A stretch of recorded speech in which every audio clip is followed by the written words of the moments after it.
And so we began to go through the process of trying to identify what is it that causes young African American males to disengage from school. What is it that they're experiencing? And we found out the number one factor contributing to disengagement is our young African American males do not make the critical connection between education and their future financial well-being.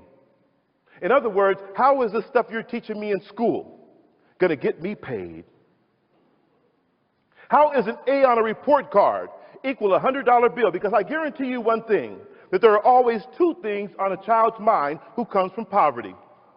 And those two things are food and money. I'm hungry. I need to eat. I need money to buy some clothes.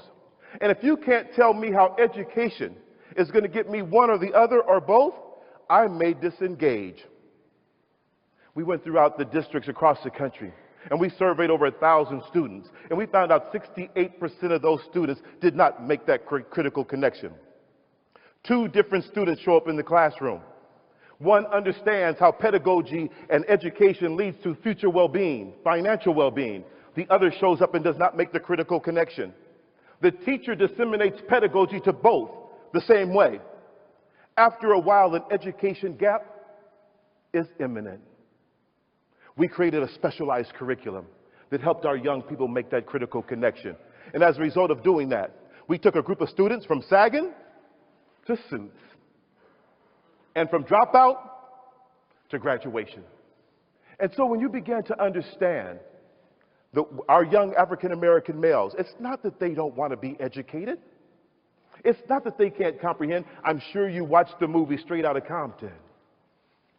$56 million on the first day, generated from young men coming from out of Compton, going to research words that teachers say they don't want to look for, being able to lace lyrics over a tight beat.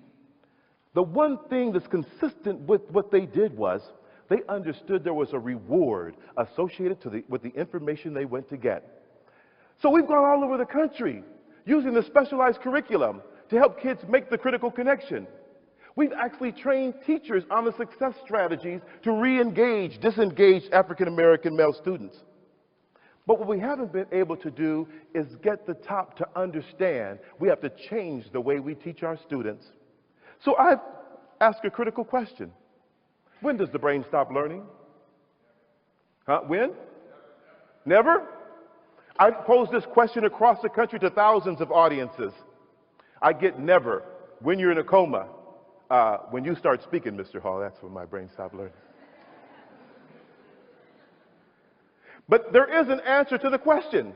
The brain stops learning the moment a habit is formed. That's why you never went back to learn to tie your shoe different. That's why each and every night you take a shower, this hand knows exactly when the soap is coming. If you drop it, you'll start all over again.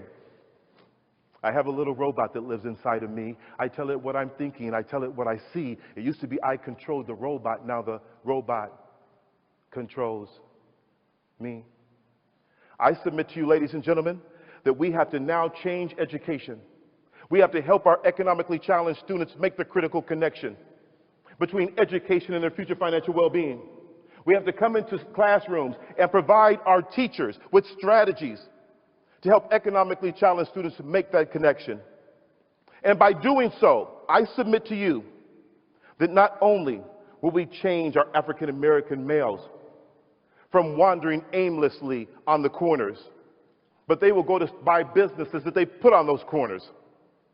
They will actually now, instead of just wandering aimlessly, they'll buy real estate.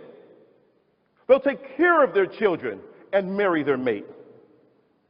When we teach them the value of education and that it's quantifiable and you can monetize an A on your report card, when we begin to give these strategies to our kids, I guarantee you, not only will we change our African American males, not only will we change our communities, not only will we change ourselves and our approach to them, but by doing so, we will positively impact the future and we will change the world.